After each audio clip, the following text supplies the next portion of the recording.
Bienvenidos de nuevo, viajeros de la senda.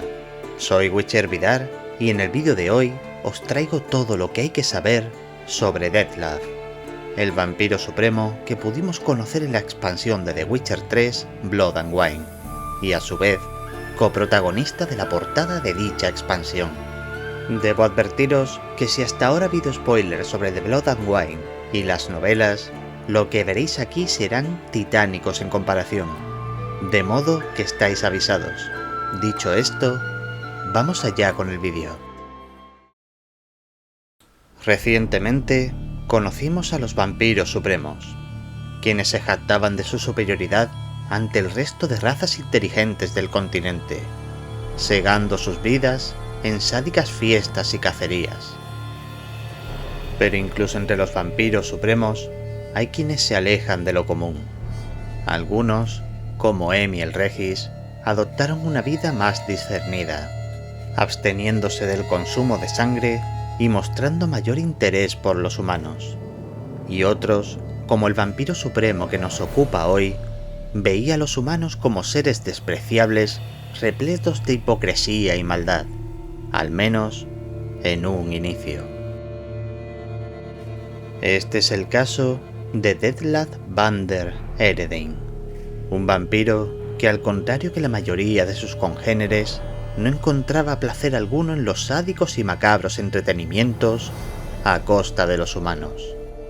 De hecho, resultaba ser un individuo de lo más solitario, prefiriendo la compañía de vampiros de menor rango como lamias y equimaras, a los que no consideraba monstruos ni muchísimo menos.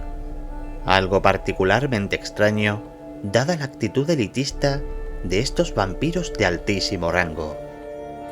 En cuanto a sus habilidades, comparte las mismas que el resto de vampiros supremos, con la salvedad de un poder innato desarrollado con el paso de los siglos.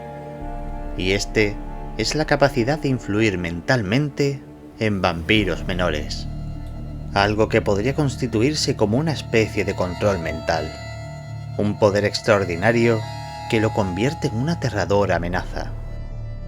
Otra gran característica que posee es un fuerte sentimiento de hermandad, siendo absolutamente incapaz de abandonar a un miembro de su raza o a aquellos que considere parte de su manada.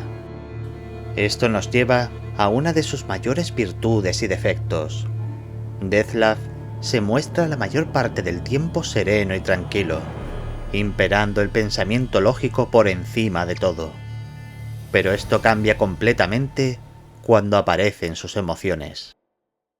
Pues este vampiro es dado a sucumbir con facilidad ante fuertes sentimientos como la amistad, amor, remordimiento e ira, llevándole en ciertas ocasiones a no perdonar una afrenta o sentir un amor salvaje e irracional.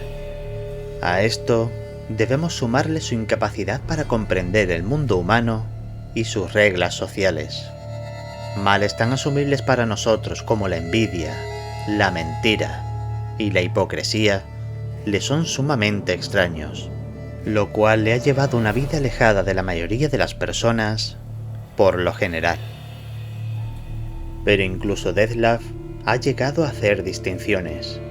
En cierto modo, desarrolló simpatía por los niños, a los que respetaba y apreciaba muy por encima de muchas personas adultas.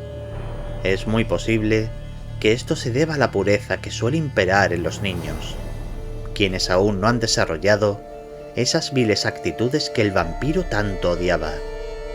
Tal era su afinidad por ellos que en el año 964 realizó un acto heroico y desinteresado que pocos habrían esperado por parte de un vampiro supremo.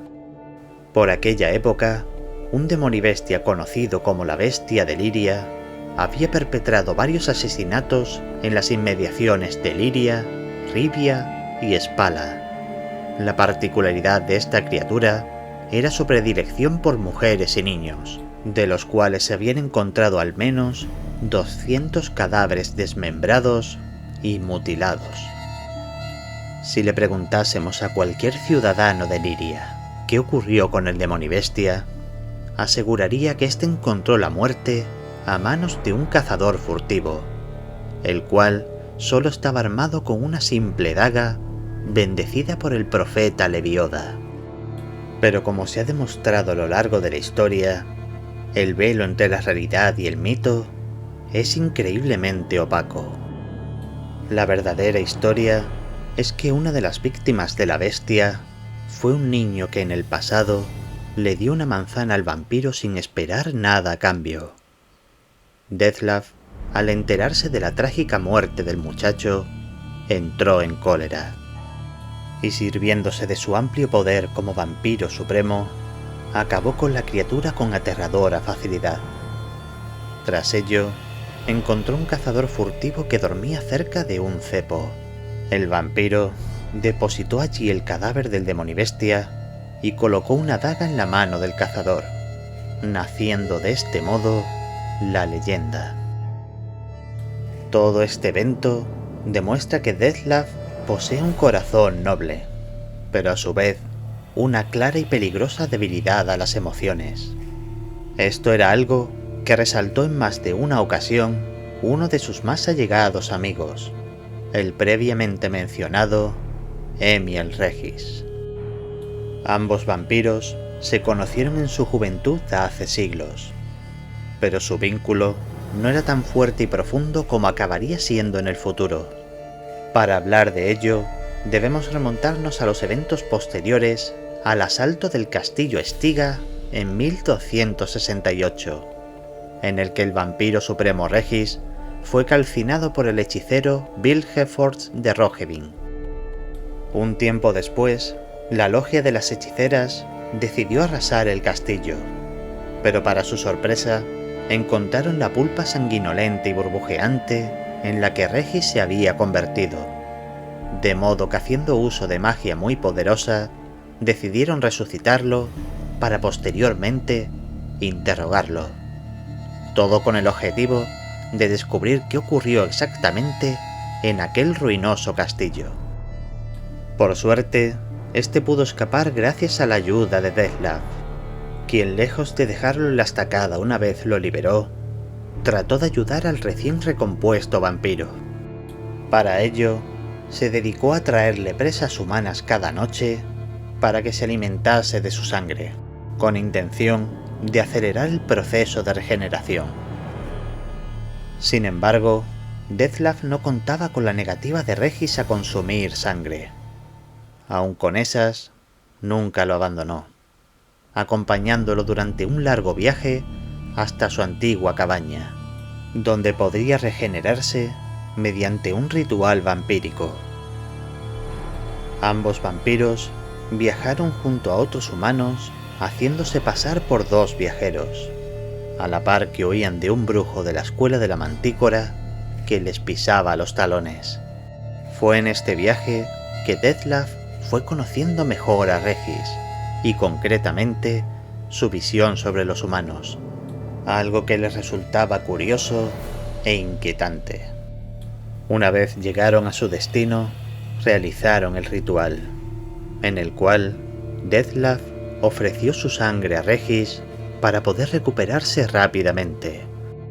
Un acto que puede resultar banal para nosotros, pero lo cierto es que en la sociedad vampírica es el mayor gesto posible con un semejante, a tal punto que desde ese día establecieron un vínculo irrompible, tal vínculo que los meros mortales no podrían siquiera imaginar en ninguna de sus estructuras sociales. Tras aquellos eventos, Regis le obsequió un broche con forma de polilla, el cual creía que le serviría como amuleto ante el constante dilema en la vida de Dettlaff. Y es que al igual que la polilla traída hacia la luz de una hoguera, estaría constantemente tentado por sus fuertes emociones, y esperaba que de algún modo aquel broche lo protegiese de ellas. Tras su separación, algo hizo mecha en la mente de Dettlaff, abriendo la ínfima posibilidad de darles una oportunidad a los humanos, tal y como hizo su ahora hermano de sangre. Esto le llevó a convivir con ellos en diferentes ciudades por todo el imperio nilfgaardiano, donde poco a poco trató de comprender aquel mundo que le resultaba tan extraño. Tales convivencias le llevó a la ciudad de Metina, donde una mujer lo siguió bajo el amparo de la noche. El vampiro, percatándose en todo momento de la presencia de su perseguidora, la emboscó. Pero para su sorpresa, ésta no sentía miedo alguno por su presencia ni condición como vampiro. Algo que le resultó curioso a Dettlaff, quien al tiempo acabó locamente enamorado de aquella mujer que se hacía llamar Rhenawedd. Pero para su desgracia, este amor no era correspondido, y su amada desapareció de la noche a la mañana sin dejar rastro alguno. Lo siguiente que supo de ella fue mediante una carta de chantaje. En ella, un secuestrador le exigía al vampiro que se dirigiese a Beauclair, la capital del condado de Toussaint, y le diese muerte a un número de personas de forma muy específica. De no cumplir sus directrices, le harían llegar pedazos de su amada poco a poco. Así pues, Dettlaff se asentó en una tienda abandonada de Beauclair, aguardando pacientemente las órdenes, a la par que se dedicaba a reparar juguetes para los niños pobres que pululaban por los barrios de la ciudad. Fue entonces cuando Dettlaff conoció al conde Luis de la Croix, un ex caballero andante que mostró un acto altruista al defenderlo ante una injusticia en un puesto de limpiabotas. Tras aquello, conde y vampiro entablaron una bonita amistad, la cual consiguió que Dettlaff comenzara a comprender la inclinación de Regis hacia la humanidad. Eventualmente, comenzaron a llegar las órdenes de asesinato, las cuales acató sin duda alguna, dándole muerte a los dos primeros nombres de la lista, Vladimir Crespi y Ramón Dulac. Ambos objetivos fueron fáciles de eliminar, sabiendo que con ellos se acercaba lentamente el reencuentro con su amada. Pero fue el tercer nombre lo que acabó rompiendo al vampiro. La tercera persona no era otra que su amigo Luis de la Croix. Dettlaff cumplió la petición con gran dificultad, no sin antes disculparse con aquel hombre que le había ayudado tanto. Esto hizo que el vampiro se sintiese sucio y arrepentido, pues le habían obligado a terminar con la vida de un humano que bajo su criterio no merecía tal destino. Fue tras este evento que Geralt de Rivia apareció en Beauclair por petición de la duquesa. Su contrato consistía en encontrar y dar muerte al artífice de los asesinatos, llamado por todo el condado la Bestia de Beauclair. Fue durante estas investigaciones y tras el cuarto asesinato que brujo y vampiro se enfrentaron a muerte. Pero Regis intercedió en nombre de su hermano de sangre, tratando de convencer al brujo de que Dettlaff y él tenían más cosas en común de las que creía. Eventualmente, Geralt aceptó la tregua y ayudó a los vampiros a rescatar a Rena del castillo Dunedain. Un asalto que se hizo extremadamente sencillo, dado el inmenso poder de los dos vampiros supremos. Una vez vampiro y amada se reencontraron, la desgarradora verdad salió a la luz.